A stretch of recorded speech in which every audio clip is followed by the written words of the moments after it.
Hey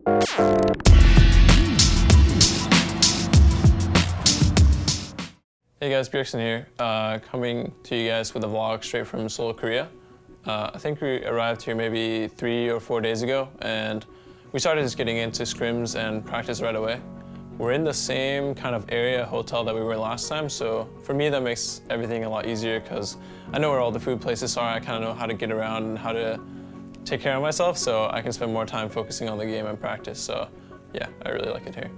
This boot camp does feel a little bit different than last time because we're in an area that we're familiar with, and we're also not here to kind of test our skill and try out a new support. Last time we were here, we were trying out Biofrost, and we were also playing with different supports like Ignar to try to figure out what would be the best for our team. So it was more so about, finding a fit for our team, but now it's about being the best team we can be for Worlds. So I think everyone's coming in with much higher focus than last time, and we're a lot more focused on constantly improving and also winning. So yeah, for me, it's just, I really like Korea. I don't know, I talked to my teammates and they do like Korea, but I'm just super excited to be here because the solo queue is great, the food is great.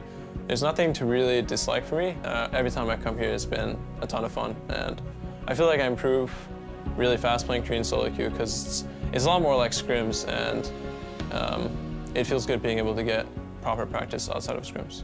I think the main differences between Korean solo queue and NA solo queue is in Korea, everyone kind of has a grasp of how to play the game at a macro level or a strategic level, whereas in NA, I think a lot of kind of high elos play just one champion, and they're really good at laning and their mechanics, but they don't really understand that towers and dragons win games and how to group. So even though you're behind in Korean solo queue, most games are decided off of team fighting or a big fight around Baron, which is a lot more like a competitive game. But in NA, when you fall behind, everyone just kind of sits in their lanes and dies, and you're slowly losing the game. So I feel like even when we're behind in these Korean solo queue games, I feel like there's always a chance to get back, and it makes the game a lot more fun to play as well. I mean, the draw is coming up, but I can't really think of a certain group that I would like to face. Obviously, I would prefer not to face the best teams from every single region in the groups.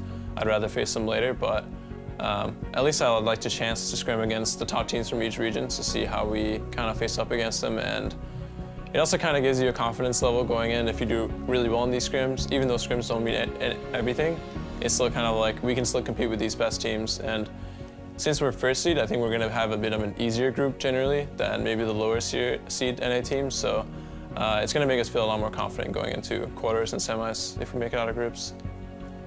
I think also this patch is pretty exciting because I don't know if Riot just does this purposely before Worlds, but they finally started nerfing the OP champions that have been played a lot, like Rek'Sai, Gnar, and for mid lane it was Talia, Vlad. So I think in terms of Worlds, that's going to mean a lot more diversity, and maybe different teams are going to be playing different stuff because the meta is all fleshed out and you have to start from the beginning. But yeah, I like that Riot kind of nerfs the OP champions or the champions that you see picked or banned every single game, so that'll make Worlds a lot more fun. For this bootcamp, even though we haven't been here for very long, it still feels like it's going to be a lot more productive than any previous bootcamp that I've had.